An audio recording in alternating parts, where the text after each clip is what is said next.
delegates who are here. Hamujambo. And other members, those ones online, Hamujambo. The language you use. Yeah? What? Oh, Niaje. We are trying to get to understand your language, how you speak. Okay. Please feel welcome.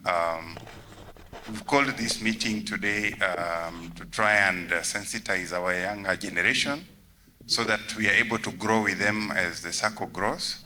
These are going to be our future leaders for the SACCO, and they need to get inducted as we grow along. Some of us are soon going to retire, and as we retire, we need to have the SACCO growing on to the next level without, of course, losing the momentum. Most of you will realize that we just had our 50th anniversary this year in March, and we celebrated quite a number of us and achievements that we have done. So we need to know the next 50 years who are going to run this SACCO and where will we be. And that is why we need the youth amongst us to start taking over the mantle pole pole. They should get into the delegateship and other areas as well. So feel welcome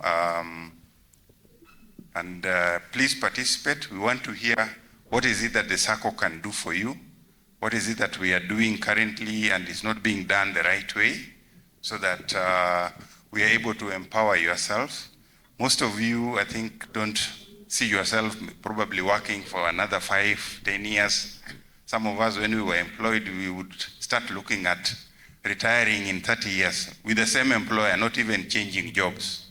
But your generation is totally different, where even working for 6 months sometimes becomes a bother for some of the younger generation.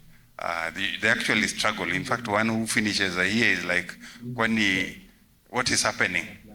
You are not seeing opportunities elsewhere. So we really want to understand what is it that we can do with the SACCO.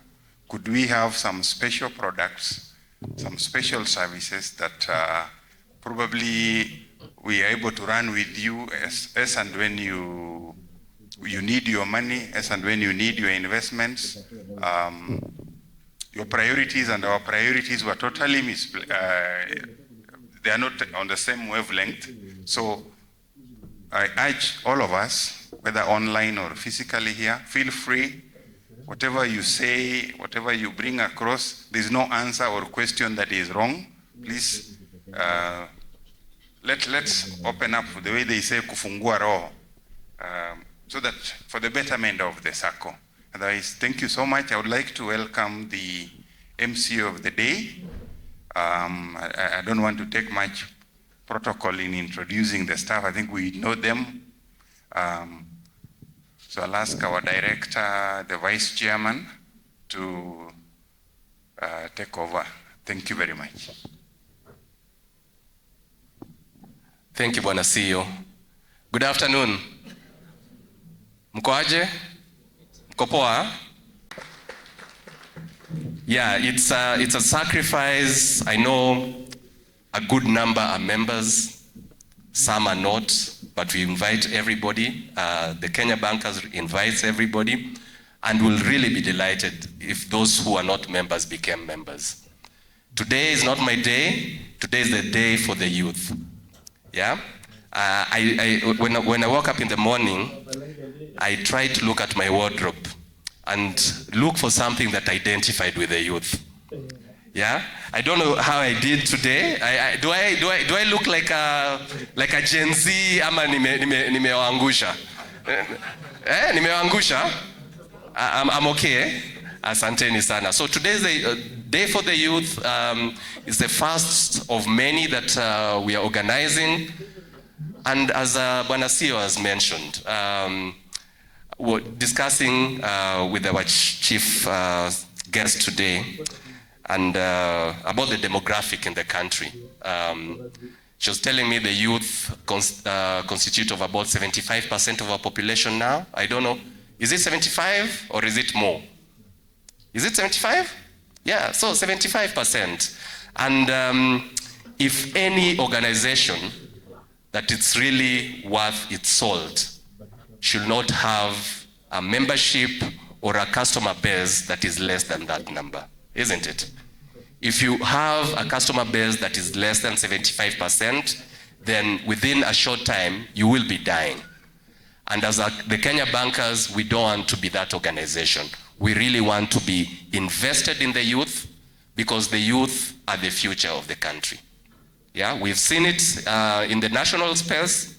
The youth are actually coming out very forcefully, yeah, to ensure that their voices are heard. Yeah, and here at the Kenya bankers, we are actually listening to the youth. Yeah, so we are making products that are actually very, very related to the youth. The youth find comfortable, that they'll find very good in terms of usage, and we're ensuring that we are talking to the youth. So today, as the youth, please speak out. As the CEO said, fungueni roho, whatever it is that you want us to do, please let us know. I'll not take so much time, and at this juncture, I would like to welcome our chairman to give his remarks. Asante sana. Thank you, Bwana Vice. Good afternoon, ladies and gentlemen. Good afternoon once again. Let's give a hand to the Vice. Like every speaker ahead of me has said, today is the day of the youth. And even I tried to dress and look like the youth. I don't know if I did a very good job. Nonetheless, we are very delighted that we have succeeded we have succeeded to have this day. The weather has been a bit, but I think it's the best weather for a day like this, when we have a great speaker to speak to the youth and in terms of the investments they can do and what we need to do. But as TKB, just before I make additional remarks, I'd like to say that at TKB, we have a board that runs the SACCO, and that board consists of 9 members, all of whom work with banks. Some of you maybe are working with banks, and some of you are working with other institutions. So I'd like to just mention their names. I don't think I want them to come and speak again, because this is the day we have reserved for you. So probably when I mention, we'll start with our National Treasurer, Bwana George Namoso. Let's clap for George. George works with the Central Bank of Kenya.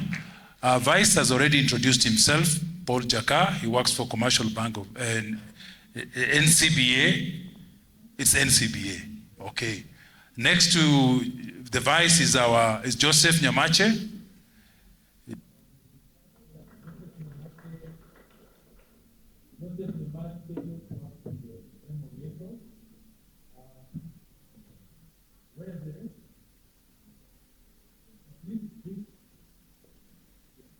We have Mike.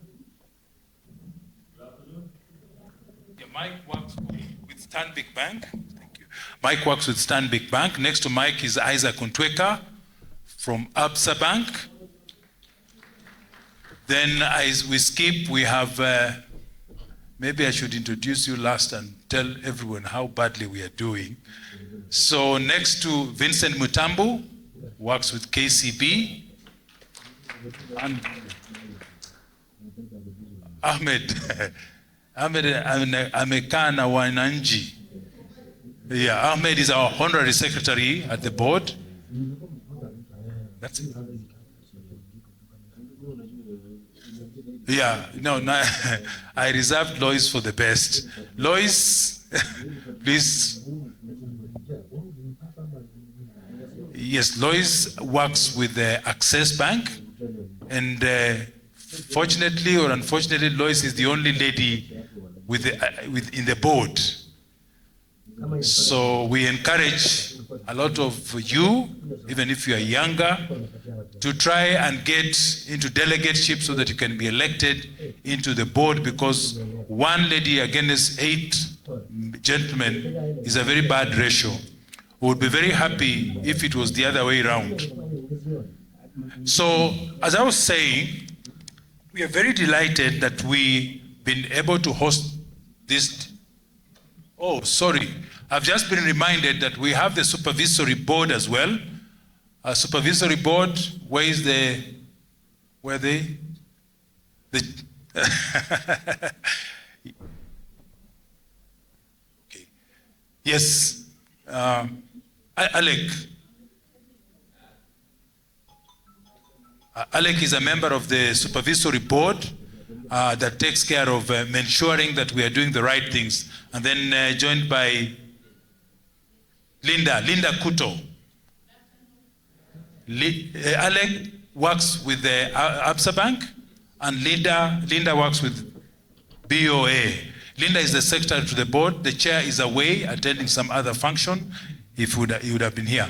So I'd like to also recognize any delegate from Nairobi who are here. You could just stand and wave. Our Nairobi delegates. Yeah, we can give them a clap. Thank you very much for making time to come. I haven't left out any introduction. Possibly, my name is Vincent Chisaka, the national chairman of the Kenya Bankers, and I work with I&M Bank, just like NCBA. It's no longer investment and mortgages. It's just I&M Bank. So the purpose of this forum for the youth is actually focusing on the youth. We, for a very long time, just like many SACCOs in this country and all over the world, have wanted to attract the youth to come in and join hands in building the SACCOs and growing themselves financially. But it's very hard. And that's the reason we said, can we try and have a forum for the youth? We can speak to them, they can speak to us, and in a way we can find a common goal on how we can engage and have them participating in the mutual benefit of the society. Our view for the youth might be different, might be not what we are viewing you as, but we believe that we cannot call the youth here today or whoever have logged in online and ask them to save, because there'll only be one question: what are you asking us to save? But then we believe that the youth have a lot of assets in terms of talent, in terms of the agility that they've got, in terms of ideas, and that's what the challenge would be. How then do we monetize this?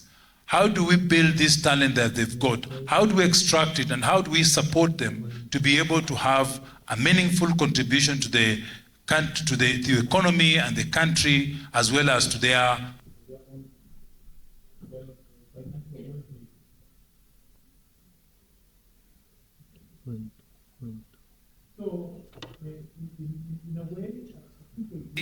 just like all societies, we have sort of varied how we approach financial empowerment. And we have linked up with institutions that can offer support to particularly the youth. Here we are speaking to Hiva Fund. I don't know how many of you have heard of the Hiva Fund that is for creatives. It's supporting the young people who are talented to be able to meet their dreams in terms of giving them financial capacity. We are in a partnership with them, and we can extend loans of up to 5 million, 4 million, depending on the proposal that you can give and if it fits in the bill, so that you can be able to now meet the capital requirements that your creativity that requires. And we actually can be able to disburse as much as 20 million a month, depending on what the capacity and how fast the young creatives can take the money. We started this sometime in 3 months ago, and so far we are yet to give out the money, though we have the money waiting for the young people to come in and start utilizing that. Maybe I've been hearing you're about to do your first loan, and that is still the song that I've had for the last 2 weeks. So, and I don't want to lie to these guys that we already done that. So indeed, we can do this, and we challenge the young people to be able to take advantage of this. The other thing that is relevant to the youth that we have done is partnership on the blue economy. And this one is actually for the young women and for the women and the young women who are engaged in the blue economy. We already have again received funds, and we are almost disbursing the first disbursement, and that's we bring to you as value add to be able to enjoy, because we understand that young people might not have the financial muscle to achieve their dreams. So if you engage with us, partner with us, you are able to benefit from these partnerships that we have. So having said so much, I would like to take back the mic to the MC, and thank you very much for making time. And I wish you have an enjoyable forum, because we have a very great speaker. Rina, I have been told by people saying, because of Rina, I follow her, I'm going to come. So they are really waiting in anticipation of what you're going to give them. Thank you very much. Thank you so much, Bwana Chair. A round of applause for Bwana Chair. Asanteni sana.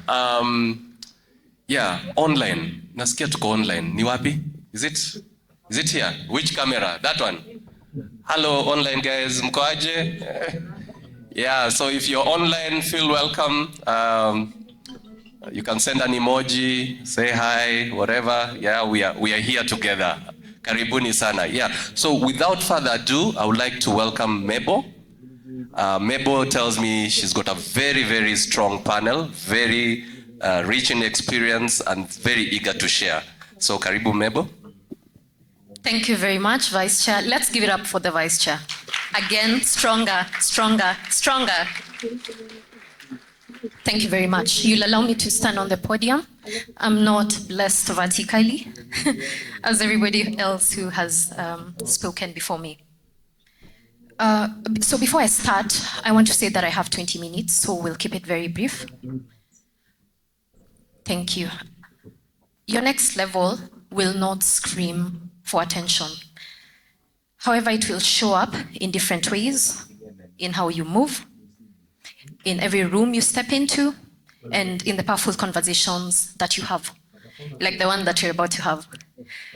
Today we have an interesting panel, and I'd like to invite them to have a brief discussion with us. I think this will be a conversation, so it'll not be boring. And at the end of it all, I'll give us 10 minutes, just so that we are able to ask questions. First on our panel is Lynn Wesonga. Lynn Wesonga is an accomplished investment professional. She has expertise in investment banking and in credit. Please come to the podium as we give it up for her. Next on the panel is Daniel, who is a seasoned finance consultant, and he's a very active member of the Kenya Bankers. He'll tell us more about himself. I don't want to dampen with water. Daniel, please. We have Mwihaki Kabogo, who is a media programming professional. He has over a decade of expertise in that field. Let's give it up for Mwihaki. We have Patricia Muya. She's experienced and dedicated, and she serves as an office assistant at the ITWF. Do we know ITWF? That's the International Transport Workers Federation. She has background in social communications. Please have a seat. And last but not least, it's our very own Israel Otieno. We call him Easy. A round of applause for Easy. Easy is a seasoned IT professional. He has experience in cyber security, and he'll tell us more about what it's like to work for the Kenya Bankers. So, karibuni sana. I want to start with Lynn, and I'll hand this mic over to you. Please tell us what the most underrated thing about being a SACCO member, in your opinion, is?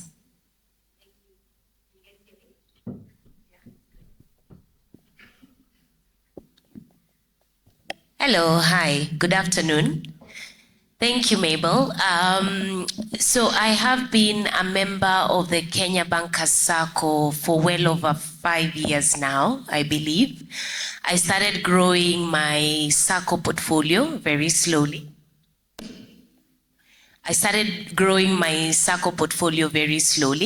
With contributions monthly, and I think actually more than 5 years. Right when I started my internship is when I started doing very small contributions. At the time, I think actually monthly contribution was around 1,500 or something, and I was consistent on a monthly basis and grew that as I grew up my career.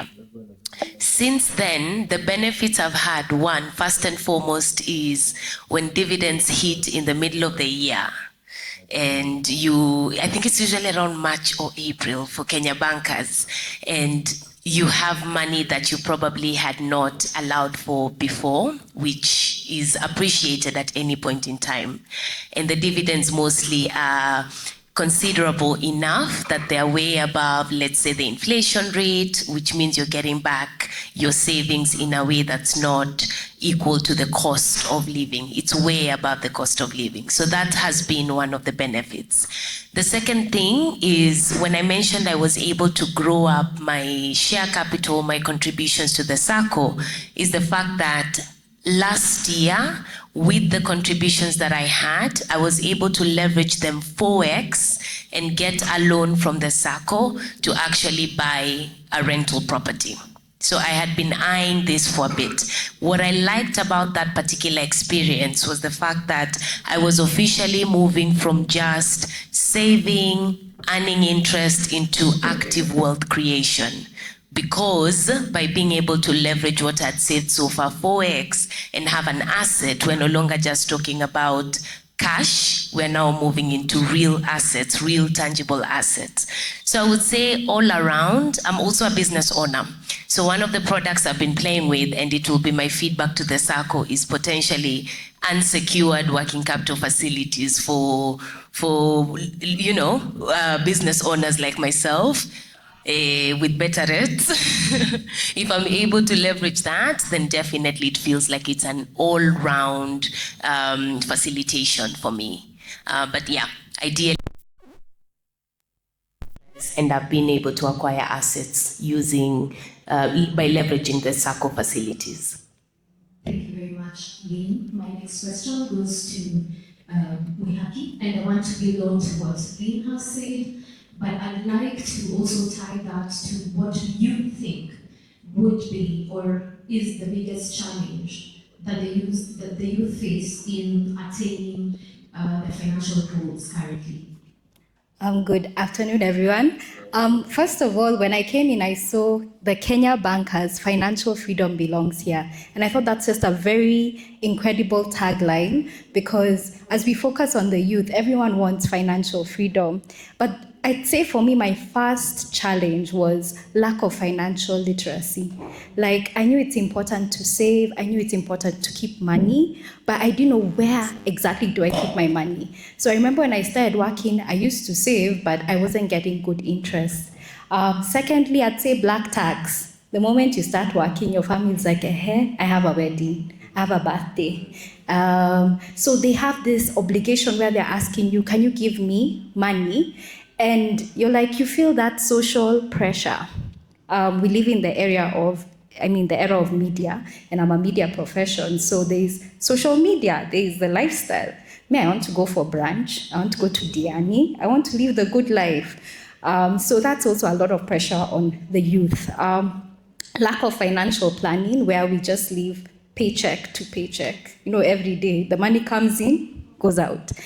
So that's also a very, very big challenge. So just to mention a few, those are some of the challenges that we as youth face. And indeed, those are some of the few challenges that we face as the youth.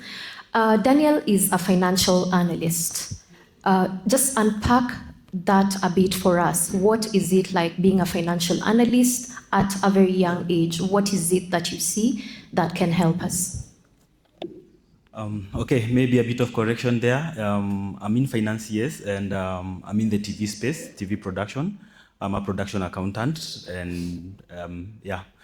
So maybe I can jump a little bit back to the previous question you asked. For me, the biggest advantage of saving with a SACCO is the discipline. I remember, we pushed each other when we were quite young, no longer young anymore. The government doesn't consider me a youth. The threshold is 35.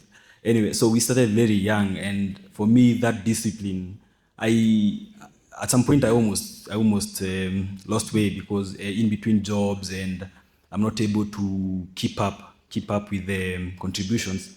For me, and the fact that I was able to keep up with the same contribution, the same contributions at level I had set for myself, even when I was actively earning. That for me is something, because now it has pushed me to, that discipline has helped me in other aspects of life as well.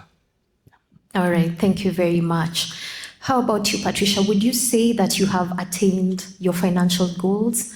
And what habits have you had to develop to ensure that you meet your goals? Okay. Hi, everyone. Good afternoon.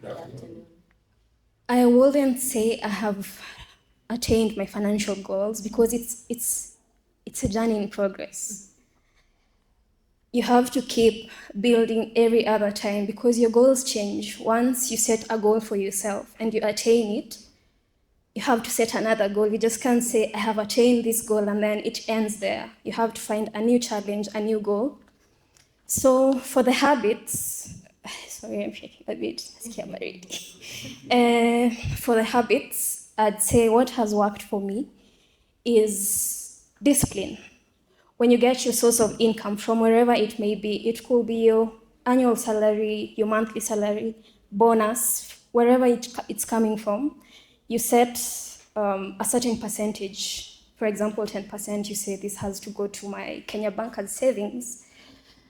And you also, within your circle of whoever you consider close people around you, you nominate someone you can trust with your goals, with your whatever you're setting yourself for, and appoint someone to become your financial accountability partner. Someone who will keep you in check, will ask the right questions. When you set yourself a goal and you tell this person, hi, look, this is what I want to achieve, they will ask you, you said you're going to achieve this in 2 months, what are you doing? It's not a perfect journey. I'm also not perfect. But you have to keep on encouraging yourself and have that person who's going to keep you in check always. I think that's what works for me. Thank you very much. Let's give a round of applause. Let's give them a clap, please. Easy is our youngest panelist here. He's also a staff of the Kenya Bankers SACCO. Israel, what are the common myths about working for a SACCO as a young person? Okay, good afternoon, everyone. Yeah, so some of the myths that always circulate in the media, because right now we are operating in the digital space mostly, is that SACCOs are slow to growth and they are slow to adopting the new technologies. But being in the ICT space, I can confirm that that is far from the truth, because if you look around, most SACCOs are right now investing heavily in digital solutions that make it easier for their members to operate. Then another myth that is commonly held around is the fact that SACCOs have limited growth opportunities, which is not true, because I'm a beneficiary of SACCO opportunities. I've been here since 2020, and I can confirm that I've learned a lot. I've actually grown. I've grown from the point of being a student and an academician to become a full-grown, experienced person. So I would say there's a lot of growth opportunities in the SACCO. Yeah. Great, very well put. I want to jump over to Lynn, and I want to tie it to something that Patricia said. Patricia said something very important. She said that once you set a goal and you are almost attaining it, it feels like the goalpost shifts. Tell us what your experience has been like in terms of planning towards a certain purpose, and if there's any specific product or service that you have been able to patronize that has helped you attain your goals, just in addition to the credit facilities that you have benefited from. Okay, so first thing is, I think we've all experienced that, which is you plan towards something and you get very close to the thing, and maybe you have a family emergency or black tax hits or whatever else, which makes it very tricky. One of the products that my friends and I have used within the Kenya Bankers SACCO, and actually a couple of them have been encouraged to join because they were leveraging off of my membership for the longest time. We did the rental house together. They were like, yeah, you get the loan, and then let's go from there. So even with this one, it was the Barizi product specifically. So my friends and I travel quite a bit during the year. We're like, adulting is hard, which I think a lot of us can relate to, and at least once or twice a year, we wish to travel together. We would save separately, and then come travel date, let's say around August, we want to bring money together, and someone's like, actually, mine's a little short, which is okay. Stuff happens. Maybe someone lost their job along the way, so they had to tap into that. But with this product, what we found is it gave us a platform to now start saving together. So we're usually about like 4 or 5 of us. We put, again, they leveraged off of my membership, so I'm the one who opened the Barizi account, but now they've also joined separately. But we were able to actually put money together, and we are able to track how much it's growing. By the time we want to start booking our flights, or we want to start booking our accommodation, we know exactly how much is in the account. And no one is having a conversation around, I'm sorry, but I can't give my portion because we had to dip into it. The other thing is, still on the Barizi account that we ended up using, was it pays you an interest. I don't want to say the amount unless it's changed. It could be, I'll quote something and it's probably changed.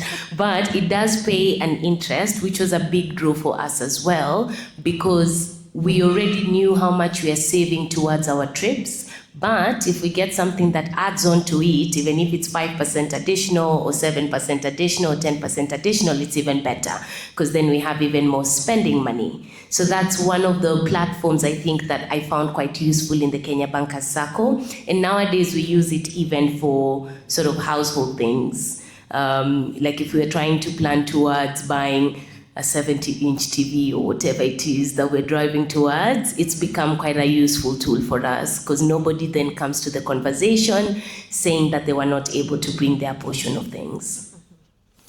The word is Barizi. Yes. All right, thank you very much. Danielle, what is that one piece of advice that you'd give someone who's young and wants to start saving or investing, but they feel limited or intimidated for some reason? It's never too early to start. That's for sure. And you know, we can run this marathon independently. And for example, we can't all be at the same level. So we have to learn. We are supposed to be able to run this race independently. And again, at whatever age, the younger you are, the better, because now you have enough runway to achieve your goals, rather than starting the saving culture late in life. So the earlier the better. Yeah. Thank you very much. I want to jump over to Israel, and I want to go into the tech space. How do you see the Kenya Bankers as a SACCO evolving digitally in the near future, so as to open up into the space where the youth are? Great question, Mabel. First of all, there are massive opportunities in the technology space. And the Kenya Bankers, being a SACCO that is very innovative and tech-oriented, we actually see ourselves having a better way of serving our members. For example, like right now, you can see we have digitized onboarding, and we are trying to put this across all our channels so that now, because you see, when you are targeting the youth, and the youth are the ones who are going to actually take the SACCO to the next level, you have to access them. You have to give them easy access. So one of the key things that we are doing is we are trying to digitize onboarding and ensuring that they can access the SACCO easily. Another thing we are doing is when you look at our mobile banking services, we're trying as much as possible to automate some of the processes that can actually be a problem. Because when you look at perspective of a young person, they don't want to go through the entire process of loan appraisal and everything. So it's now upon us to now digitize our systems to ensure that this is well covered up, and the processes are now shorter, so that now they can actually access these funds. For example, right now, when you see you have to apply for a loan, maybe you need to fill a form, and then you need to come to these premises, for example, maybe to make some inquiries. But when we automate these processes, what will happen is even loan applications will now be happening in the comfort of their zones. So I think it's all about digitization. We want to actually take it up upon ourselves to be among the leading SACCOs in terms of innovating and ensuring that we have as many young people joining this revolution. Yeah. Thank you, Israel. And Patricia, what is the one thing that you wish the SACCO would do to attract more youth into the membership? In addition to that, to have more youth engaging in a lot of our activities like this one? Okay. I think what the SACCO would do is hold forums like this that involve the youth. Once the youth feel like they're being involved or they're part of something, they feel appreciated, and they get that motivation to want to participate more. I think just come up with more programs that are tailored towards attracting or making the youth feel like they're part of the bigger picture. That's what I'd say. Thank you very much, Patricia. And lastly, Mwihaki, what is the one piece of advice that you would give any youth who wishes to start saving, and especially in a SACCO like ours? Okay. I'd say start now. The best time to plant a tree was yesterday, but it's actually today. And I'd say it doesn't matter the amount. Set a goal for yourself. One of the things I say that limit the youth is lack of financial literacy. Like now we're in the digital age, you can go to YouTube, you can get a financial coach. I was very excited when I saw the speaker because Rina has actually been my financial coach, which has really helped to streamline my finances. So just start now, have a goal for yourself, know where every shilling goes. I know it sounds very unrealistic, because if you don't assign purpose to your money, someone else will. Someone else will come up with a plan. It doesn't matter your age, how old or how young you are. And then when you understand how finances work, then you're able to say, okay, I need an emergency fund in case I'm not at work. I need a retirement plan, because as much as we're young, 20, 30 years from now, we're gonna be retired. So we need a plan around our investments. I need an investment plan. One of the products that I've really enjoyed in the SACCO is the Aspire loan. In fact, Daniel has been one of my guarantors. And it's good to, like, as you join the SACCO, if you're able to join with a group of friends, a trusted group of friends, they can then guarantee for you. And for me, when I first joined the SACCO, it was my mom. She told me, join a SACCO. I lost the form. Then she'd come back to the SACCO, pick the form, bring it again. Then one day we had restructuring, and I said, hey, the tap can run dry. Like, I can wake up tomorrow and I've been told, Mwihaki, there's no job, go home. And it hit me, this money I had coming in is no longer coming in.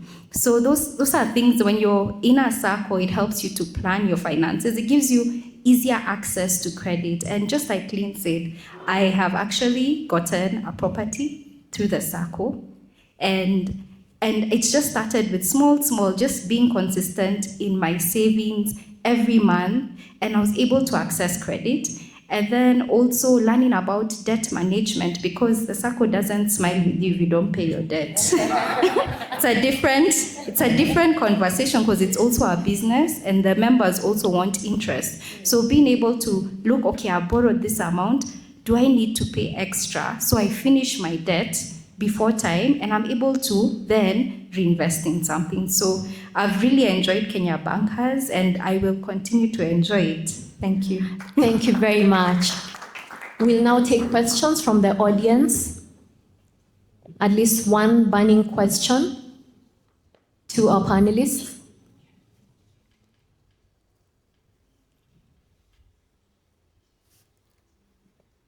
Any question? Oh yeah, we have a question.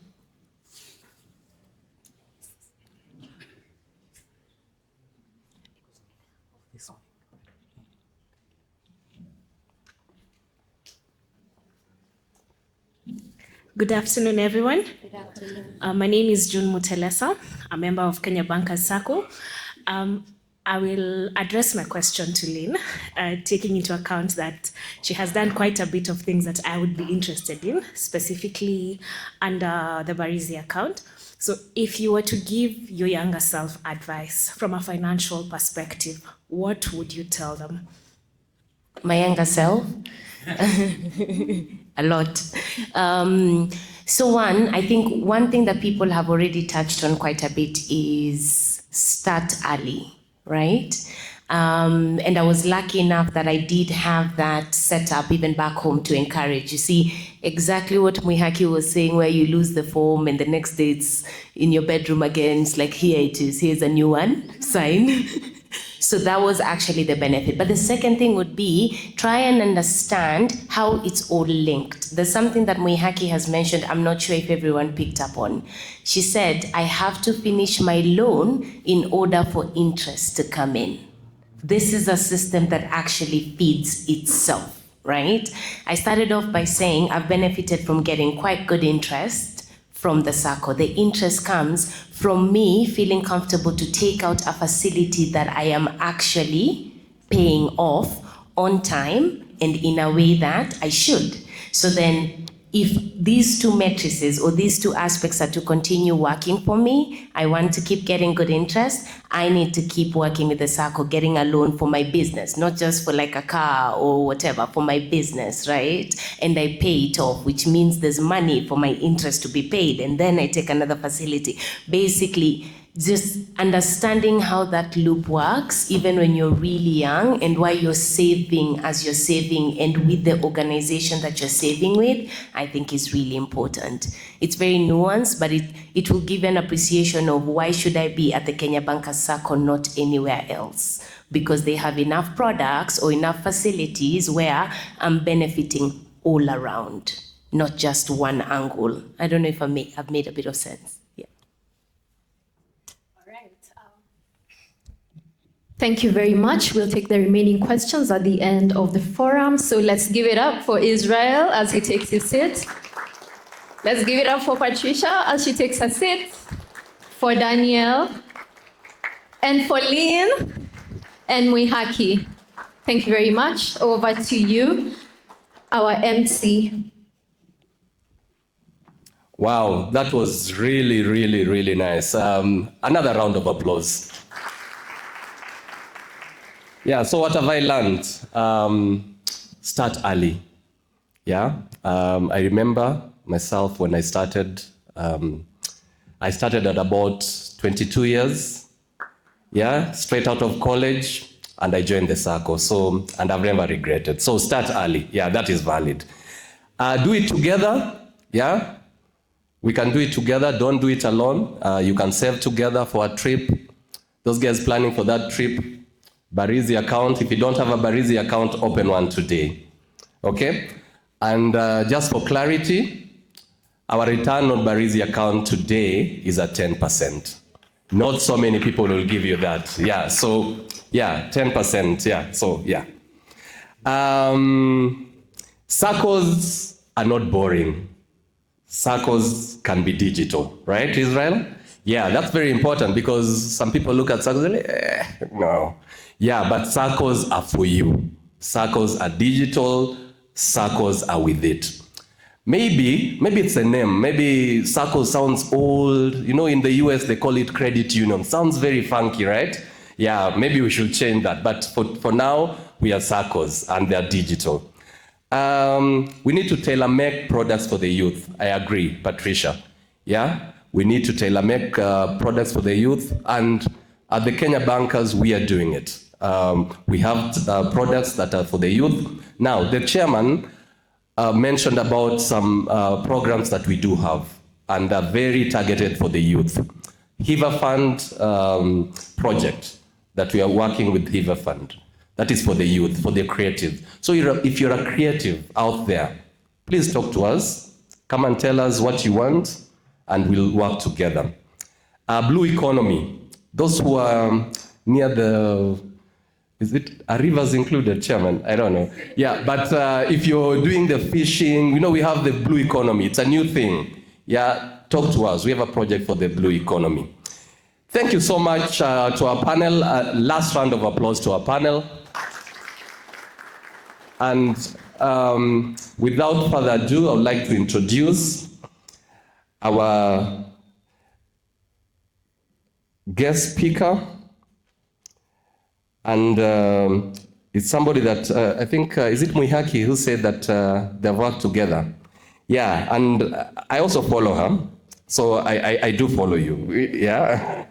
Yeah, so our guest speaker today is none other than a director at, of corporate finance and advisory at Faida Investment. And she serves as, she also serves in operations, responsible for farm-wide strategic planning and processes in Kenya and Rwanda. She also has led a farm, she has led the farm in carrying out several capital market transactions over the past 5 years, including cross-listing, rights issues, fairness opinions, mergers and acquisitions and takeovers. And in general, she's also, okay, that's not only in Kenya, but in Rwanda and Uganda. She's also the founder of MoneyWise. I don't know if you've heard about MoneyWise, and this is a platform that is involved in content creation, investment coaching, and training, and has increasingly been recognized as a voice in the financial literacy space. And this is none other than Rina Hicks. Karibu sana, Rina.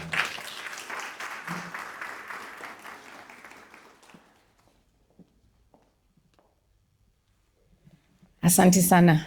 Good afternoon, everyone. I have many things, so I have to come up here. Thank you so much, Chairman, Mr. Vincent Chisaka. I was hoping I would not shrub that one. Paul, Vice Chairman, lovely to meet you, to the board, to all delegates, and to all the youth who are here. It's a pleasure for me to be here this afternoon. And on this very cold Nairobi day, I can see the sun is coming out now, actually. Wow, where do I begin? Thank you to the panel. I think you helped me understand that, you know, even if we say that young people are not in it, it's so good to see young people actually taking advantage of it. And I loved to hear what Lynn said. She started with 1,500 only. I'd love to hear where she's at now. I was quickly going to calculate to see how much does that work out to be? And I looked and I saw if I put 1,500 consistently for 35 years, I would actually end up with 5.1 million after 35 years. And that's just 1,500. So I'm curious to hear more about your journey. But before I go into financial freedom and formulas and things like that, I want to address the youth because there's a silent trap that we're not talking about. And then I'll go into financial freedom. And this financial trap that a lot of young people are getting into is betting, gambling. In 2023 to 2024, Kenya was number 1 in Africa. Young people betting. 80% of our youth between 17 years to 35 years are betting on some kind of platform. In 2024, the whole year, we bet 799 billion shillings. Can you imagine what that amount of money sounds like? 799, or is that the correct number? It's 799 or 760, it's some crazy amount of money. And I was looking and seeing in the same period of time at the stock exchange, how much did we trade? Shares. Like 100 and, let me just get the right figure. I was so depressed when I saw it. I was depressed and I said, my goodness, where are we headed as a country? Yeah, 766 billion in bets in 2024. That is sad. Did you guys know that? You didn't, eh? Yeah, and on the stock market it was like 174 billion. So the government has denied that figure. And they said, no, we've only made 22 billion shillings from taxes in that year, 2024. But when I worked out the figure, for 22 billion in taxes means it's 174 billion shillings that has been bet. That's still a huge figure. And we're only, like, honestly, and the reason they're saying it's only that is because that 766 billion has been done on platforms that are not regulated in Kenya, which means the government doesn't earn any tax. We have a crisis and no one is talking about it. And those who are talking about it, no one is saying anything. And the truth is that young people are saying, ini hustle. My side hustle is betting. Randomly, about a month ago, I was in Naivasha for some work I was doing. And as I was, just soaking in some sun, I started talking to a stranger. And this man, who wasn't actually young, said to me, he just wanted to know, why am I here and what am I doing here? And I said to him what I do. And he said, mnatusumbua sana. I said, what? Nyinyi watu mnatusumbua sana. I said, what do you mean by that? Kila wakati save, tumechoka. Just leave me alone. So I knew instantly there's a story here. So we began chatting. And he started to tell me how he has actually been struggling with gambling. And he told me the story of how he got his salary and he went on to, I don't know what the platform is, and started to bet. He ended up with 1,500 between his office and his house. So usually he gets salary, he gives some to his wife to do shopping and things like that. By the time he was entering his door, he couldn't even open the door because he had 1,500 shillings. So he turned back, went to some bar somewhere, sat down, and said, now, this 1,500 cannot help anybody's life, so I might as well just... And then he said when he bet it, he got 90,000 shillings. Can you imagine? This thing is a trap. Why is it a trap? Because you have the illusion that it's working. And so you go through a cycle. You try and you go through a cycle of, okay, let me bet, let me try. And then you win. And then you try again. And then you lose. And then you start chasing those losses to try and make some more, and you get into this cycle. Ladies and gentlemen, I just want to ask you, please, this win, then you get hope, then you lose, then you start chasing losses, then you get into despair, and then you bet again, is not a cycle I would encourage you to do. What Lynn, Mwehaki, and the others on that panel were talking about is the real formula that works. Wealth creation is a journey. And anybody and everybody can create wealth. I've been in the financial services industry now for 21 years.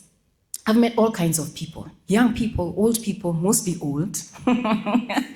Like my father's age, because young people were not coming to the stock exchange and investing in bonds and things like that. It was mostly older people. But I have seen the formula work over and over and over.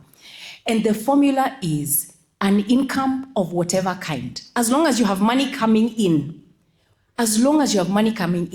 that is where it starts, an income. Once you have an income, you need time to grow that income. And when you do it consistently, which is the third thing, consistency, eventually you end up with wealth. but it is not, you cannot short circuit that process. Betting does not work. Okay. The dangers I have seen with betting is, number one, mental health. I was called by a very serious company in this country to talk to their staff because one of them had committed suicide because of being in debt as a result of betting.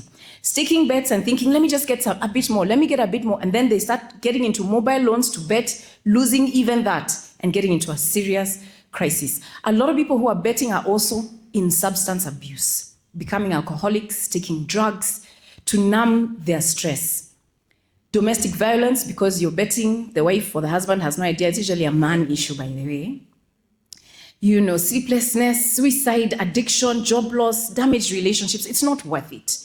So if you're a young person hearing me, most of you are online, I encourage you to please get educated and stop betting. Get help if you need to. I was doing some calculations and saying, you know, if on average somebody earned about 70,000 shillings, paid all the different taxes, and could end up with about 5,200 as money they can save. I did my math and I said, look, in about 35 years, if I could save consistently every month 5,293, which is the amount that would be left from my income, I would end up with 34 million shillings. All of us can be millionaires. It just takes time and consistency. And by the way, it doesn't mean that you will earn the same amount of money every year. Lynn started with 1,500. Are you still saving 1,500? Of course not. There's times she can put a whole lot of money, and there's other times maybe she'll put a little less, but it gets better and better over time. And that's where I wanted to start, with this silent problem that we have as a country. Now, when it comes to the SACCO, if I could just come into this discussion that we're having this afternoon, I think there's a misunderstanding of where SACCOs fall in. When you're looking at your investment journey, it's important to have a plan that covers your whole life. I think what tends to happen is you hear your friends speaking and they say, oh, we're buying land. Where are we buying land now? In Nanyuki, we all rush to Nanyuki. Now we're all buying in wherever, and we all buy land and we have nothing else. The challenge we find is that people don't think about their investments as one whole strategy of their whole life. Because you can't have assets that are just land, and you can't have assets that are just a current account. It doesn't work that way. You have to think about, what am I trying to do? What is my purpose?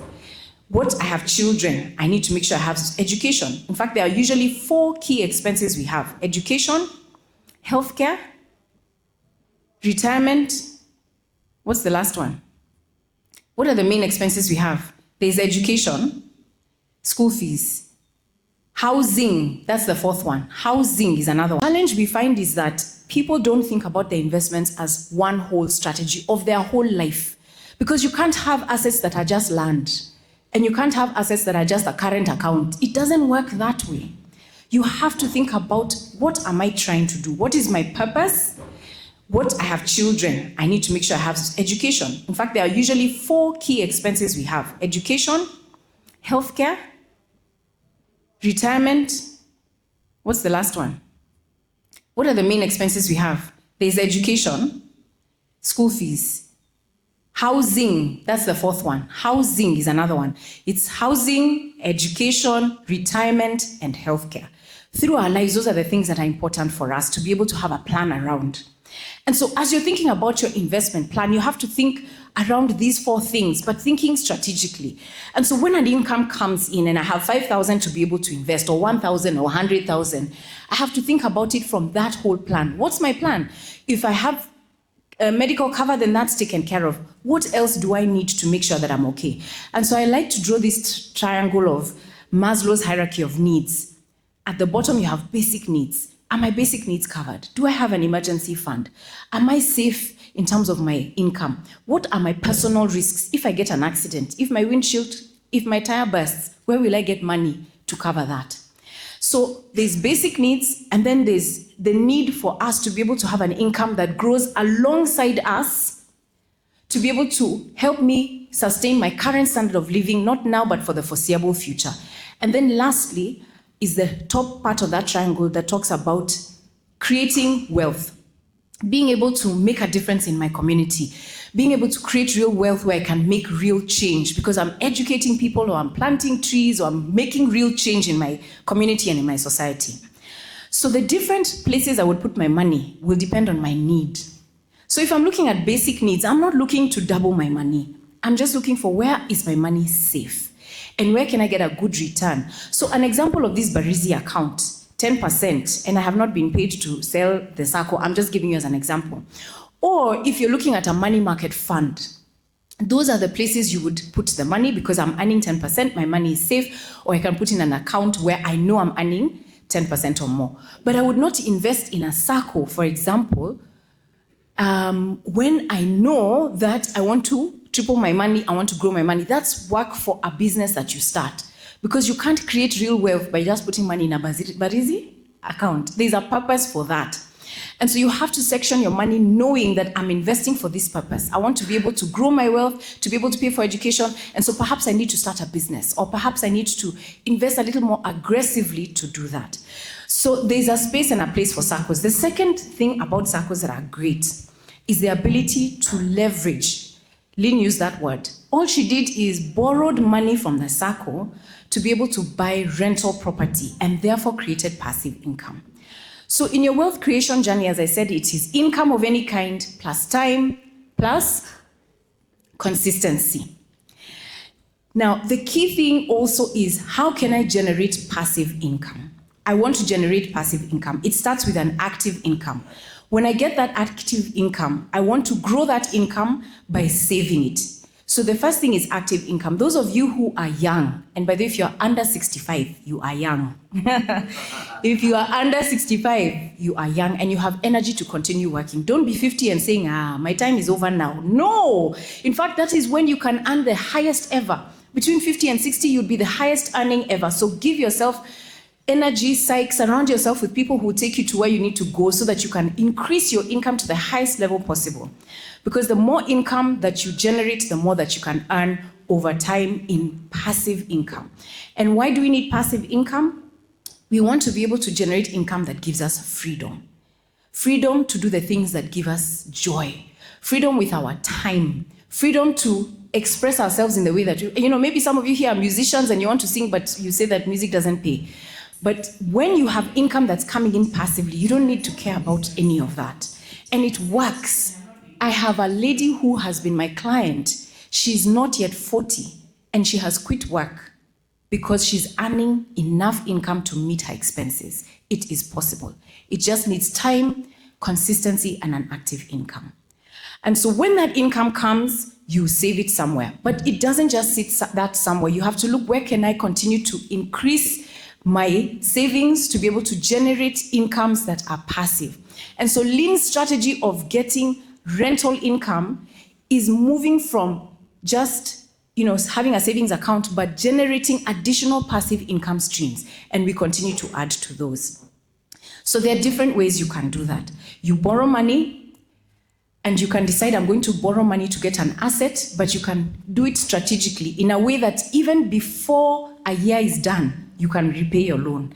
So that then you're using other people's money to buy assets. So for example, I can have money right now in shares, and I want to buy a rental property. I don't have to sell my shares to buy rental property. Let me give you a practical example. We have somebody that I know, and told me this story, how he had a bond. He sold his business and got 100 million shillings from selling his business. He'd always wanted to go into real estate, and what he did was he sold that bond.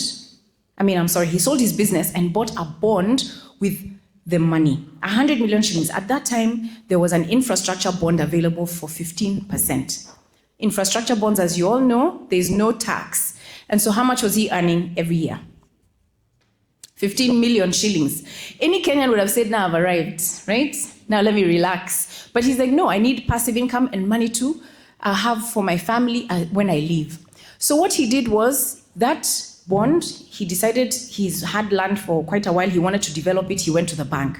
And he pleaded with the bank to lend him against the bond that was already generating an income and said, I need 100 million to develop this property. I have this bond. How much can you lend me towards this? They got into an arrangement. He was able to get the money he needed over the time of the construction. 5 years later, he had finished his property, bought the property, and was now receiving income, rental income from his property. His bond was still there. He went to the bank and said, excuse me, can I please get my bond back? Because now you have the property, the building, the land, the building, and rental income coming to support this loan. And the bank accepted. So they swapped the asset so that he has the building and the land, and it is now generating. He now has his 100 million, and now, the bond, and was now receiving the 15 million shillings every year. And he did that again, found another property over time, and was able to grow his wealth significantly as a result of that. So the point is that getting loans needs to be strategic and purposeful. I shouldn't get a loan to go on holiday. This holiday you're going for. You see, I like that you're saving. You're not borrowing to go on holiday. I shouldn't borrow to buy, things that are consumer products, shoes, clothes, because somebody has come into the office and they look nice and I borrow to do that. Your borrowing must be purposeful.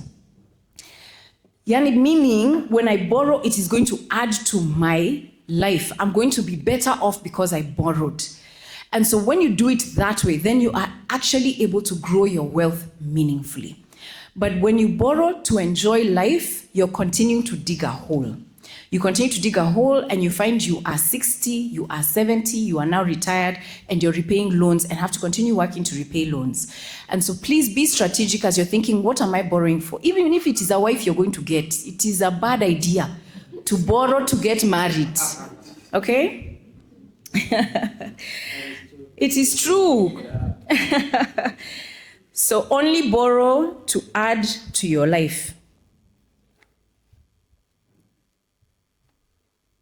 And so the investment options for young people are many. And the thing is, you don't have to start with a lot.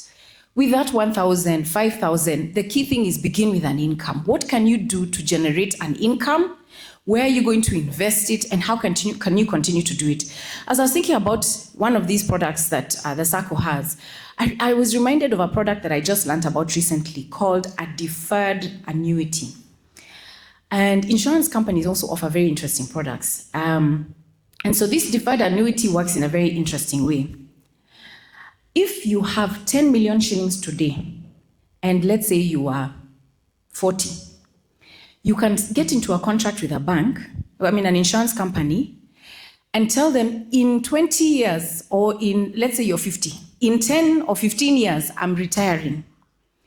And when we did the math, I saw that in about 13 years or 15 years, if you have 10 million shillings, you would actually earn 450,000 a month until you die. Whenever you die, you can get into a contract like that. But having 10 million cash is not so easy, right? And so it takes time to build that. But if you can work even with 1 million shillings, if you can invest 1 million shillings in a deferred annuity, you will earn 143,000 every single month till you die. This product exists in this country. But do we know about it? Do insurance companies shout about it? No, because it's not a very great product to shout about, right? They will shout about other products where they're earning more. Okay, sorry to all the insurance companies out there. But all I'm saying is, as you increase your knowledge about the products that are there, then you can grow. So as a young person who is, let's say, 25 or 30 today, you can decide, over the next 10 years, I'm going to take my time to work on my retirement. That's a retirement idea. You're looking at, I want to retire at 40. You can actually do that. You can decide by 40, I want to be able to have 10 million. Instead of buying a house, let me sign on to a deferred annuity. From 40, I will earn 450K. I don't ever need to work again. In fact, perhaps even more, because now you have, I don't know how much time you will have from now. But the point is that there's different ways that you can do that. So I think what I am here to do today is to encourage you. First, for those of you who are 35 and under, to stop gambling, stop betting. It's not going to get you there. It is not going to get you there. So how do you manage your salary so that you're able to get to that place where you are thriving. The first thing is budget. So this is now, I'm concluding with these key points. How do you manage your salary so that you're able to use whatever you're considering as so little to benefit? Budget. Know where your money is going. Tell your money where to go. It's basically a spending plan. I earn this amount of money, I'm going to invest, I'm going to save this amount, and I'm going to do this or the other. The second thing I will say is you must pay yourself first. Anytime money comes in, just get into the habit of making sure that some of that goes into an account where you're earning an interest or a return. Even if it is a 500 bob, even if it is 100 bob, you get 1,000 bob, please make sure some of that money gets invested somewhere. I tell you, a year, 2 years after you get into a habit like that, you'll be shocked how far you are.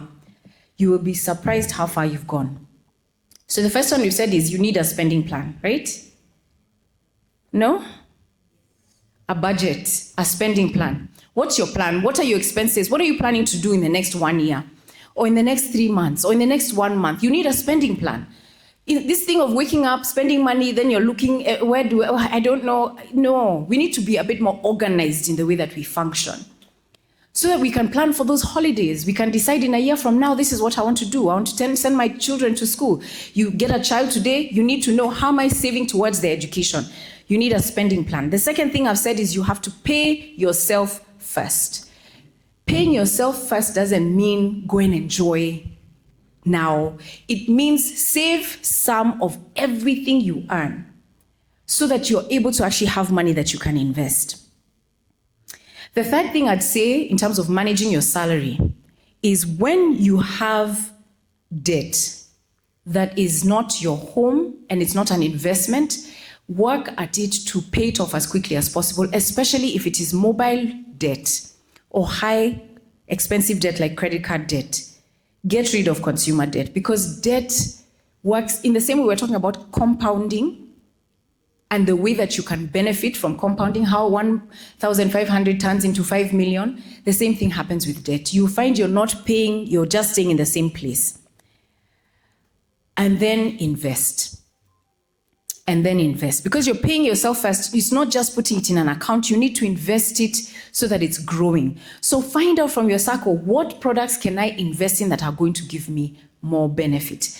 If it is something that you want to borrow to be able to invest in, for example, an asset that you want to invest in, find out how much do I need to save so that I can then borrow towards this asset that I want to get.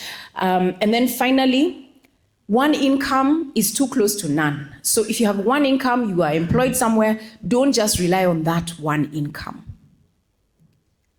Because that one income can disappear like it did from Wehaki, as she explained to us a short while ago.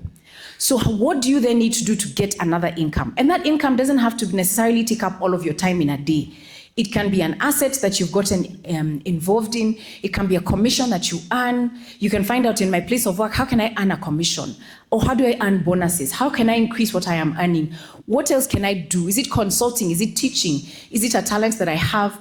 Can I sell a book? Can I write articles? What else can I do based on my area of ability to earn an additional income? Ladies and gentlemen, we can't just sit and rely on our government to provide for us opportunity. It's not going to happen. Okay? It's not going to happen. As Africans, we need to arise and take responsibility and say, listen, the reason we're able to borrow from all these other governments is because those people in those countries, they are saving. These Chinese who give us money to build our roads, guess what? It's from their savings. We need to be a nation that lends to others. And the only way we'll be able to do that is if we save. I know the word sounds boring. It sounds like it's old school and all of those nice things that you say about saving, rolling your eyes. But it's the only way that we're going to be able to be a nation that lends to others and a nation that rises up and does amazing things. And so please, take responsibility of your own life, decide what you're going to do, because you saving and helping your own life and your family, actually, when we all do it, it helps the entire nation because we all arise as well. So I want to now open up to questions because this is what I had for us today. But there are so many opportunities for us here. We have clients who are Kenyans in the diaspora who Yes, we keep saying, yeah, I want to save in the dollars. Then they're like, by the way, save dollars, Kenya shillings, I don't care. You guys are doing so much better than us. I'm okay to invest in Kenya, get a return, and convert my money back to US dollars. Because the return, even when the Kenya shilling has depreciated, it's still higher for them. And so don't look at the opportunities you have and see like they're nothing. We have great opportunities in this country. And so any questions from anybody or any comments, I'm happy to take them now.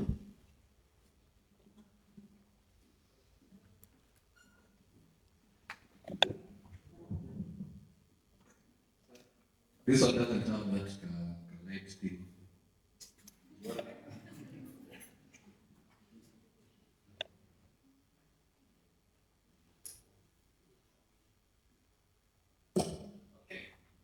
All set. Thank you so much, Rina. And I think we'll start with the question that we had online from Shamila Gadero. And she asks, how do we handle black tax?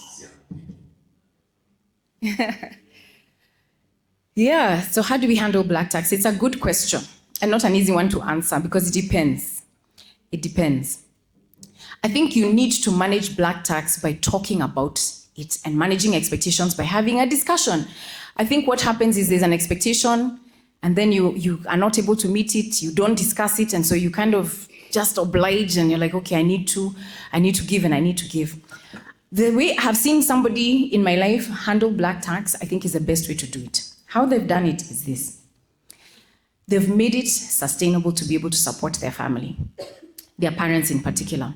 So this gentleman came to me and he said to me that his parents need between 20 and 40,000 every month. And he needs to figure out what to do. So after we talked about it for a long time, he said, by the way, my parents have land, and this place they have land and where they live is a really, really good area in terms of traffic and so on. And so I told him, why don't you speak to your parents about constructing something there? You construct some units, and you can borrow. You can borrow, construct some units. When those units get rented, and you can build it in such a way that you do it in phases. So he ended up getting a plan to build about 8 units on that. I think it was I think it was an 8th. So he took some time, it took him some time, but he asked his parents, can I build? I will give you 4 units, I take 4 units. And he did it. And so now his parents, it's now 2 years later, his parents are now getting the rental income from the units that he built. And he took his time to build based on his capacity. He's now finishing his own units, the next 4, which will give him an income. Each of those units is giving him 20,000 shillings. So they're not elaborate, but they are giving him an income. And so now his parents are no longer having to get cash from him because the people who live in those houses are the ones paying there. And they now have responsible to make sure that there's a tenant there because now that's where their income is coming from.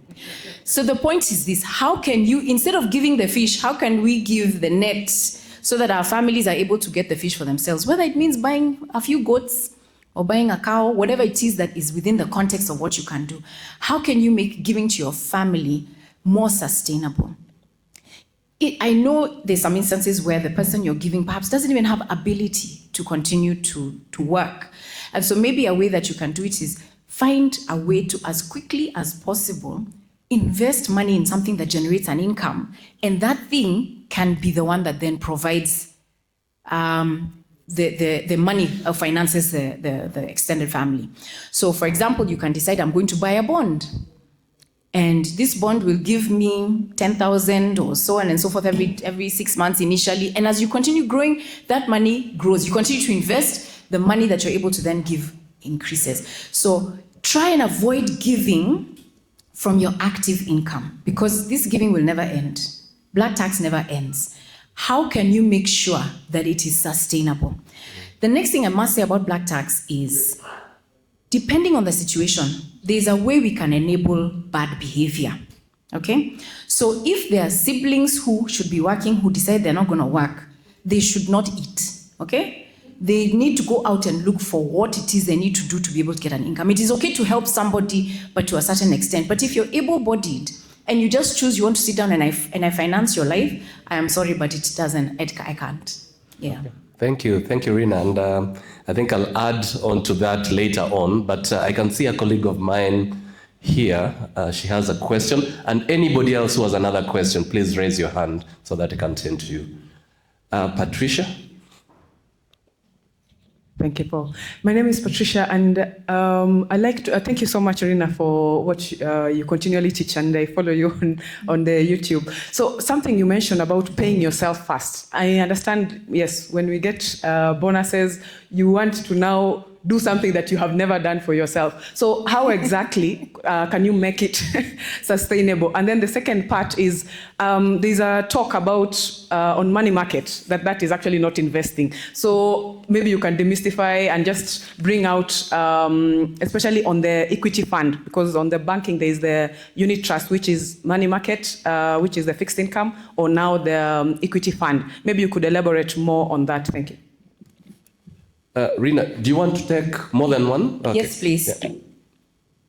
And there are some questions I can see online. Somebody's just sent me. So if someone can also share those. My name is Victor Igal. I'm currently working in Sabre. And I was in KRA in an internship which ended recently. I wanted to ask the ICT specialist if he can help me. Are there any ICT-related opportunities in the SACCO or any upcoming opportunities? And if there are, do you usually post them in the social media platforms like the Better Monday or the LinkedIn platforms? And also, I will highly appreciate your recommendation for these opportunities. Thank you. Thank you so much. One of the things that we said today is fungua roho. Kama ni job unatafuta, yeah, you just say it. Ikutoke, si ndio? Yeah, okay. Good afternoon. My name is George, and my question was, between real asset and financial asset, which one would you recommend for a young person, either looking through the lenses of, rather as a function of either one, risk, return, and time? Okay. Do you want to take those? Those are only two. I think one was directed at Israel. Yeah, I have three actually from the lady there. Okay. And then this is the fourth one. Okay. So do you want to take those or you want to take more? Let me take those first. Okay. So the question around how do you pay yourself first? Now, I'm not saying that when you receive an income, you don't enjoy it. So don't get me wrong. If you get a bonus, you can decide you'll blow 50% of it. All I'm saying is a portion of that income that comes, especially if it is, your salary or a gift that you get or unexpected, whatever it is, any income that comes, get into the habit of putting some away. Now, if it is a bonus, you can decide what you will use to enjoy, the rest just put it away. The more you're able to put away, the more you will end up enjoying. And you can decide how much will you enjoy and how much will you put aside. So I'm not saying don't enjoy. Please enjoy, but just make sure you get into a habit of every time putting a portion away in investing. The next question you asked was around money market funds and that you've had somebody say it's not an investment. I find that very interesting because the question then is, what is an investment? Because the way I see investments is putting your money in something that grows in value, that will compensate you for inflation and compensate you for time and inconvenience of not using that money today. So when I look at the rates I'm able to get right now, 10%, what is inflation? The long-term inflation in Kenya is about 6%. So does it meet the inflation criteria? It does. When I look at the risk of a money market fund, am I being compensated by the 10%? Absolutely. There's not much risk I'm taking. So, I mean, I don't know. I find that a little interesting. So what do they want? Me to take more risk and buy shares? And then maybe I might lose some, So it depends on your personality. But really, when you look at the average return that you get in stocks and in a money market fund, it's actually not that different over time. You'll find that maybe in stocks you'll make 12 to about 15% on average over time. But 15%, 10%, you're still investing, is my view. I just think you need to diversify because by putting only in a money market fund, maybe you're not getting the best opportunity possible. So it's good to also put your money in other things, but in my view, a money market fund that's earning you that kind of a return is an investment. That's my personal view. But putting your money in a current account, a savings account earning you 4 or 5%, that's not an investment. So you talk about equity funds. So these are all unit trusts. They're all collective investment schemes. And they're of 4 kinds. You have money market funds, you have equity funds, you have balanced funds, and you have fixed income funds. Although now we also have another 5th one called special funds. So with the equity fund that you're asking about, all that they do is buy shares. So the fund has what you call portfolio managers that make decisions on what shares are they going to buy. And so they make those decisions for you. They buy the shares, they sell, they get dividends, and then pay you a return every so often based on the dividends that they're earning. When you want to exit, you sell, and whatever the net asset value of the fund is at that time, you either make a loss or you make a gain. And there's another one called a balanced fund. This one has a mixture of both fixed income, equities, cash and cash equivalents. And so now that one also will give you the return based on what the fund managers have decided they're going to do with that money in a mix of those 3 asset classes. Fixed income funds, as they suggest, they invest only in fixed income. So they'll invest in things like bonds, in things like government bonds, corporate bonds, treasury bills, corporate paper, commercial paper or corporate bonds. These are issued by companies that are looking to borrow. So when the government borrows, they're called treasury securities. When a company borrows, they're called corporate bonds or commercial paper. So a fixed income fund is likely to invest more in treasury bonds, commercial paper, corporate bonds, things like that. And they give you a return based on that. Special funds have a mixture of all kinds of investments, financial assets in Kenya, abroad, everywhere, and they invest based on what they think is the best option for you. So that's basically the distinction, and they invest in different things, and that's how they work. And each of them charge a management fee for having this portfolio manager who are experienced people in the different areas that they're investing in to be able to make the right decisions for the fund. Vincent, I think you have a question to answer. Or is it no? Vincent asked the question. I'll let our IT specialist answer it in a short while. I think the final question I have is on real assets versus financial assets. So real assets are just real assets that are tangible, like gold, houses, land. And then financial assets are accounts with banks, investment accounts with investment banks, these kinds of things that we're talking about here, stock exchange, investing in Forex, those are financial assets. You can also invest in real assets, by the way, using financial assets. But I don't want to go into that rabbit hole. So you asked a very specific question. For young people or for the youth, which one is easiest to get into? I think without going into risks and all of that, because they all have different kinds of risks, the easiest to get into are financial assets. So for instance, if you have a high dividend paying stock, okay, a company that pays high dividends, like some of the banking stocks in Kenya pay 9% dividend, 10% dividend, or even a SACCO that pays you, I think it's 10 or 11%, like this SACCO. That is an asset that you can easily get into with very little money. You don't need a lot. But for me to buy land, for me to buy a rental property, I will need to accumulate some more money to be able to do it. So for a young person, I would encourage you use financial assets to then, if you desire, get real assets. But it's not a must that you even ever have real assets. You don't have to. In other countries, like in the West, not everyone owns land like they do in Kenya. Yeah, they invest in financial assets. But if you want to have land, you can. But as a young person, it might take you quite a while to be able to buy land, so start with financial assets. I think that's it for my questions. I don't know if the gentleman there would like to answer the on the question regarding opportunities, yes, opportunities are available every now and then. Yeah, so I think especially at KTB, I don't know if you're directing it at KTB, but KTB has opportunities every now and then. You can always check our website. We do advertise this particular job. So for somebody like you, In the SACCO space, yes, there are opportunities. Yeah, so I can give you an opportunity to talk to Israel, maybe after this, so that he can guide you further. Okay? Fair enough. Okay, so I had a hand there. Is there any, yeah, another one there, okay.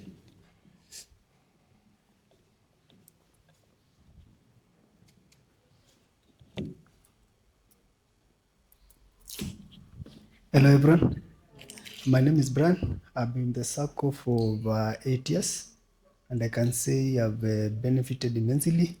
And my question is,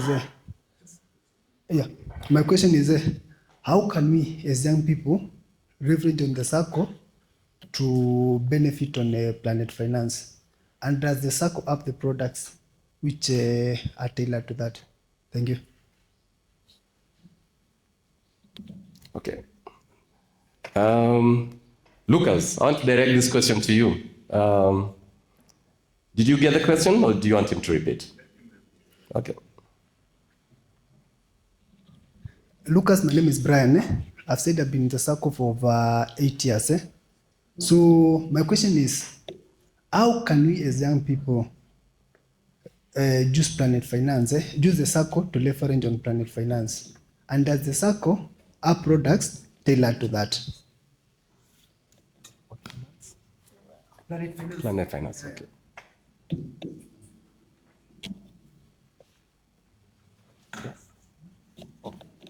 Okay. Okay, okay. Yeah. I think let's finish it. Okay. Yeah. So is there any other question directed at Rina? Let's finish with Rina first, then, yeah. Okay, I think, let me take that.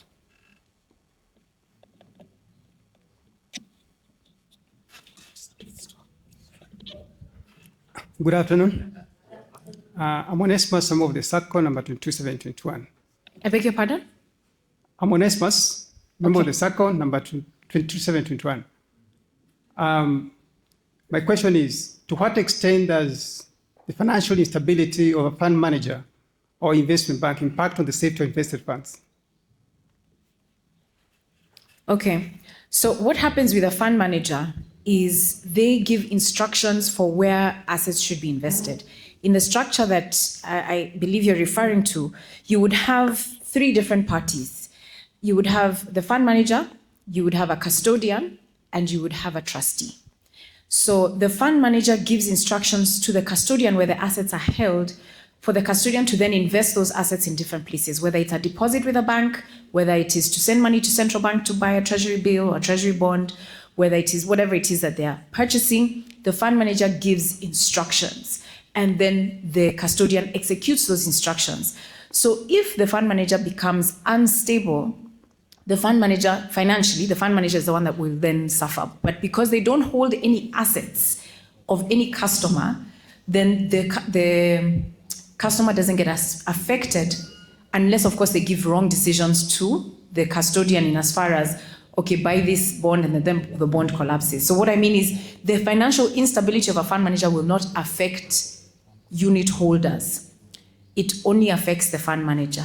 It's only the decisions of a fund manager that then affect unit holders. So if they buy something that doesn't work well for unit holders, that's when it's a problem. Does that make sense? Okay. There's 2 questions I've seen from YouTube.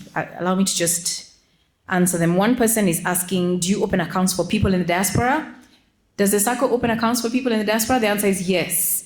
The next question is, what's the name of that insurance product Rina is talking about? It's called a deferred annuity. Okay, I think we are running out of time, so I will take one last question here. He tells me he's got a question in 2 parts. So one will be handled by Rina and one will be handled by the SACCO. Okay. Good afternoon, everyone. I'm called Okumu Jabez. So to Rina, as an irregular earner myself in the gig economy, we don't have much advantage of getting money every month like regular earners. which products would you advise us to invest in? To the SACCO, I realized that the SACCO is so much biased against irregular earners because they are always like, you have to pay something every month. Well, some months are good, very rainy and pouring. Some months are very dry.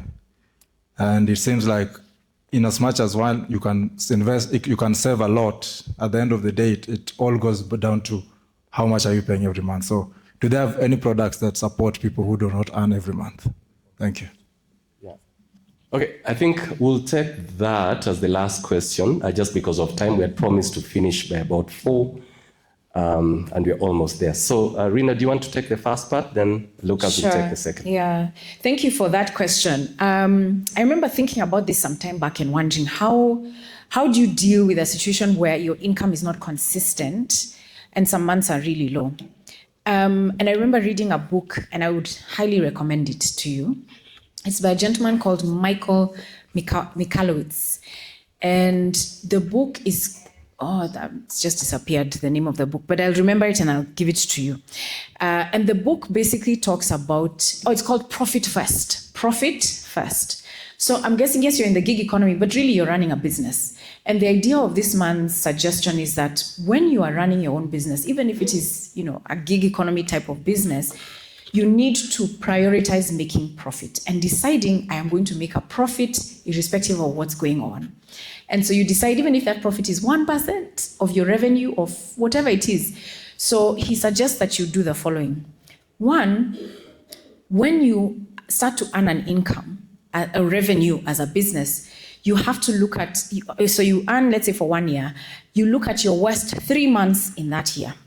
When you look at your worst 3 months in that year, then look at what could your business have afforded to pay you in those worst 3 months and make that your salary as an employee. Because one of the things that we tend to do, those of us who, when you run your business initially, especially, your business becomes like an ATM card. You earn revenue, you will go to the supermarket, you will do whatever you need to do, and then you find that you don't quite have an idea of where, what are the cash flows? How much am I earning? How much am I paying? Am I even making a profit? But the moment you decide I'm going to pay myself as the entrepreneur and I'm going to make a profit, then it starts to change everything. So you decide this is how much I'm going to pay myself. And then therefore this is how much I'm going to earn. Even if your profit is 5K or 1,000, then now the rest is operational cost. It's a very different way of thinking about your business. But then what happens is that then you start to have accounts that have some money that when you now start going to financial institutions, they're like, oh, okay, there's cash flow that's going through, there's accounts that are here, and I can see we can lend this person, and they'll be able to pay because there's consistency. And so don't pay yourself more than the business can afford to pay you. And also separate yourself from your business. That way then you'll be able to create a system that enables you to grow. And he also says something that I want to say to all business owners who are in the room. Paying tax is not a bad thing. Paying tax means you're making a profit for business people. So what tends to happen is we'll avoid paying tax completely and then you have negative all the time. But the problem with that is if you ever get to the place where you want to sell your business, then you have a problem of, who's going to want a business that's not generating any profits. So decide how much profit am I going to make? And that then will start to even change your mindset around how you're going to manage your business. Yeah. Yeah, so thank you, Rina. I think I would like to really thank you. I think we'll take the other 2 questions a little bit later, but thank you so much. Is there another question? I think we are closed for questions. I forgot to say something. Yeah. I'm so sorry. I have books available, by the way. The book is called Money Wise, and it is available particularly for young people who are wondering, where do I begin? Where do I invest? I have a book that is written very, very simply, and we have it at the back. I think I have Rewa with me here. She's somewhere. She's on that side. Yeah, there she is. She's waving. She's right there. We'll be right at the back. If you need to ask me, if there's a question you could not ask because you're just like, I'm feeling somehow, I'll be right there. So you can ask me. Thank you. Thank you. Thank you so much. A round of applause for Rina.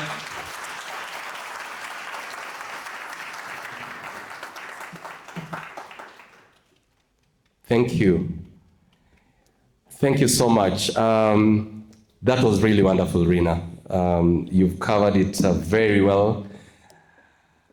I liked what you talked about, especially about gambling. I think it's really important. It's almost like an epidemic in this country, and we really need to address it. You know, the people who gamble say, "Unachoma bet," and I think what Rina is telling us, "Ua your bet." Usichome ua, as in don't bet at all. Yeah. She told us also that we should budget. We need to direct where our monies are going. We need to pay ourselves first. We need to invest.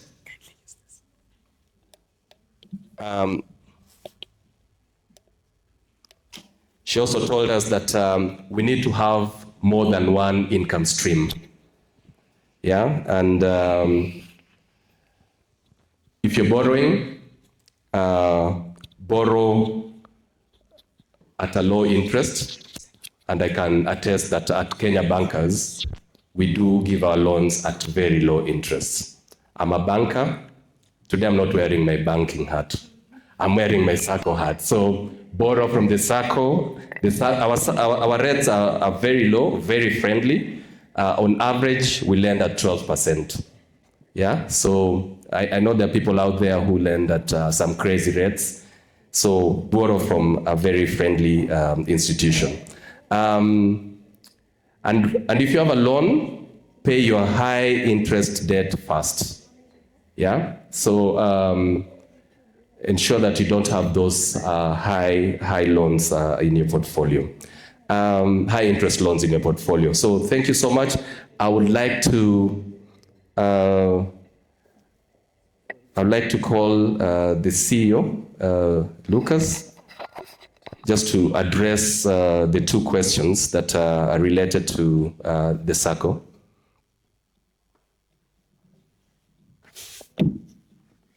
Thank you, Vice Chair.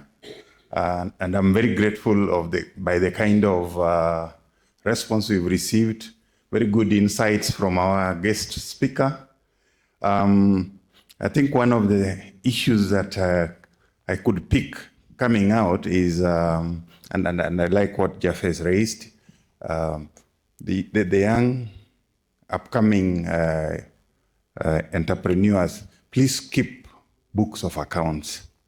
Why I'm trying to emphasize on this because it will answer one of the two of the questions that have been raised. We have a partnership which was talked about with the Hiva Fund. It's called Otta Copper. Otta is like dreaming, eh? Yeah, and it's for the gig economy, which actually resonates with what you have just raised. We are almost releasing the first loan, but there's a lot of back and forth between the SACCO and the borrower.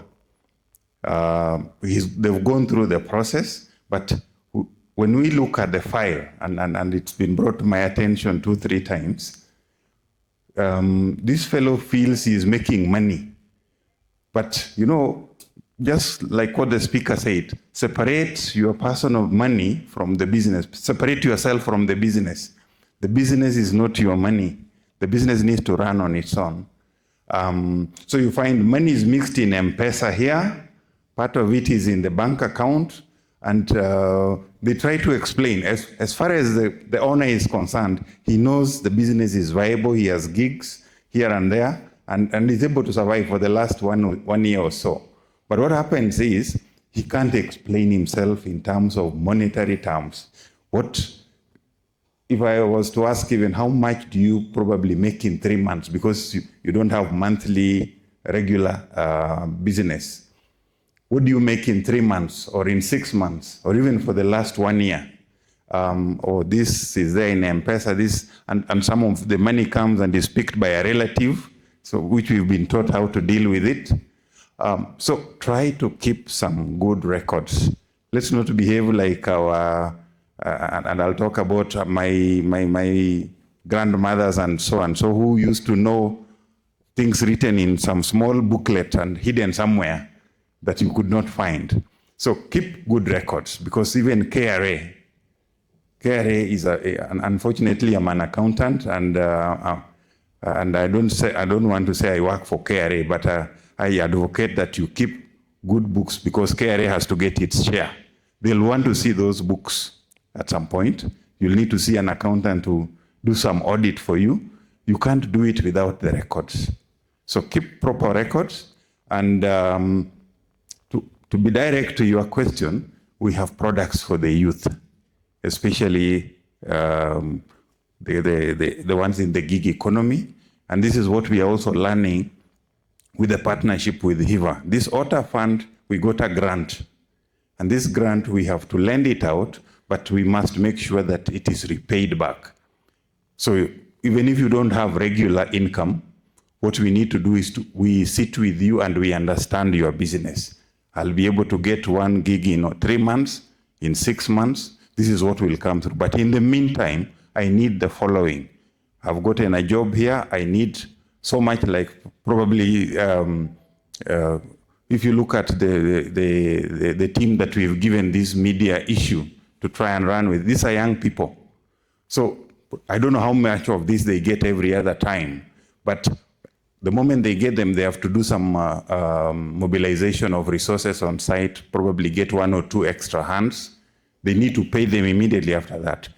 So we have those products, and there are some that we are still developing, and that's why I said at the onset, open up your hearts, tell us what you feel you need, and we will be able to tweak it to suit your needs. Green economy. There's a lot of ESG that is happening, and the first partnership we had is in Kakuma in Lodwar. It's a very remote area, but the partnership there is helping with the refugees in terms of managing their financial management. And there's a lot of climate financing there. We do a lot. We've partnered with Chloride Exide. So if you want to do your solar business, you want to run your solar, even for us who are not doing any business, but you want to put in climate effective investments, you can talk to us. We'll be able to get for you that kind of funding. So ESG is something that is gaining ground in all businesses. In fact, you'll find big corporations, like for example, Equity or Safaricom, actually giving an ESG statement, because for them, they go into it big time, and they are required by other funders, even from outside the country, to be able to make sure that all that they do is climate sensitive. Yeah, thank you. Thank you so much, Bwana CEO. I think we're coming to an end, and I really want to thank all of you for attending this particular session. It's been a very lively discussion, lively interactive session. Unfortunately, we're not able to take more questions. We'll always try to answer. If you have any burning question, we'll take it after this. We really have to close. I would like to thank the staff of the Kenya Bankers for organizing this session, led by Mabel and her team. Bwana CEO, thank you so much. Let's clap for them.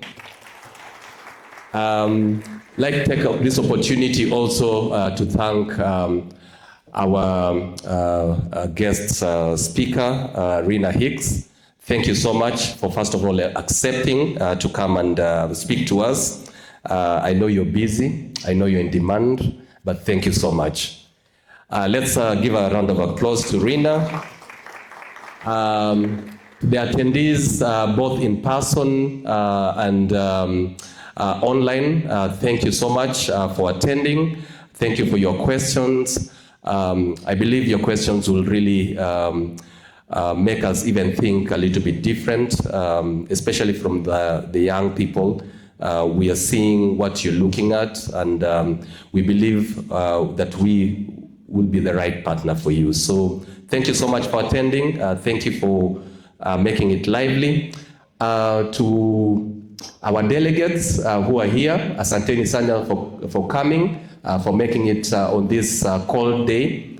Our board of directors, led by our chairman, thank you so much. Let's clap for our delegates and our board of directors. Is there anybody I haven't thanked? For our partners providing the live stream, what's the name of the organization? Blackwell.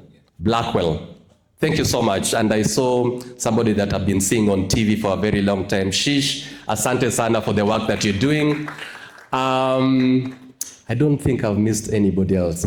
Last but not least, for the food providers. Yeah, for those who provided food for us. I think the meal was very delicious. So thank you so much. If there's any representative for the caterers, asanteni sana. Anybody else? Yeah, and thank you. You.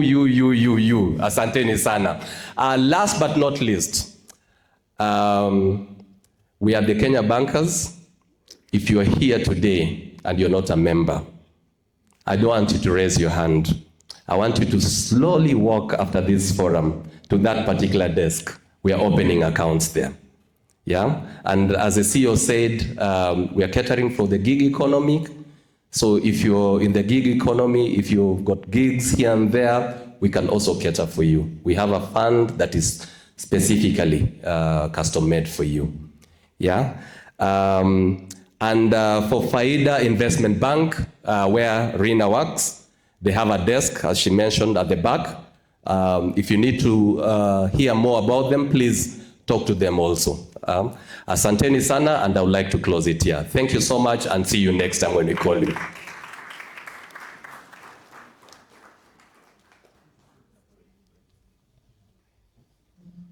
Okay. You want to pray? Okay, thank you. Angela, is there anything you want to? Okay. Yeah, so I will request the chairman. I understand there's a token of appreciation here.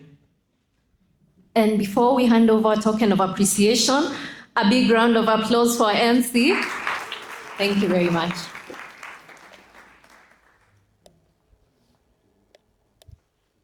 So we'd like to call Rina Hicks to come and receive something branded for us. We can get the photography team to just take really nice shots.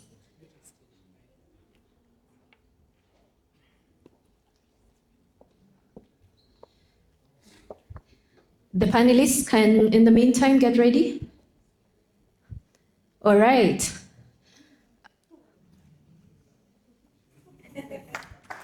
Yeah. Thank you very much, Rina. Lynn, we can have you as well.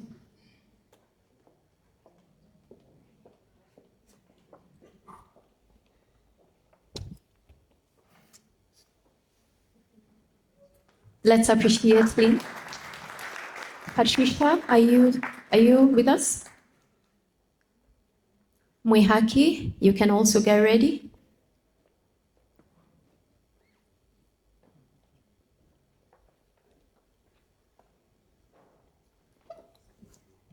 Thank you, Patricia. Thank you very much. Mwihaki.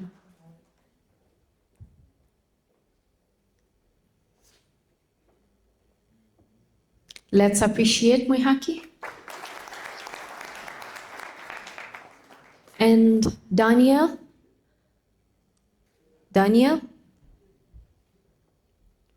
Let's appreciate Daniel as he comes up.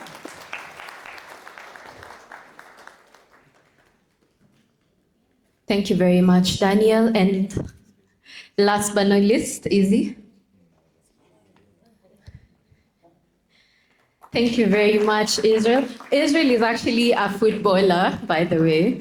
He's not only in ICT security. Thank you very much, Israel. I'll hand it over to the CEO to get us someone to close off with the word of prayer.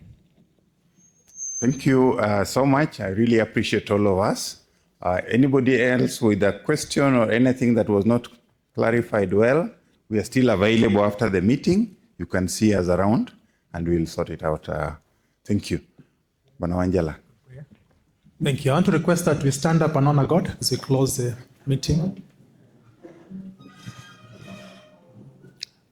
All right. Our dear Heavenly Father, we want to thank you for this evening. Thank you, Father, for giving us an opportunity to meet as an organization led by the board, the staff, and the members, and also the young people that we have today, Father. We want to thank you and give you the glory, Father. Thank you for such an opportunity that we're able to talk to the young people. Father, as we live here, we pray that you be with us. Guide these young people, give them wisdom, even as they go out there and serve and invest and make more money, Father. We want to thank you, Father, for everything that you've done. And above all, Father, we pray that you give us good health and give us energy to be able to grow, not only as Kenya bankers, but as a family of believers and a family of people that want to grow. Thank you, Father, for everything. We also want to pray for our country that you continue protecting us, protect our leaders and guide them, Father. As we go, grant us journey mercies. In Jesus' name we pray and believe. Amen.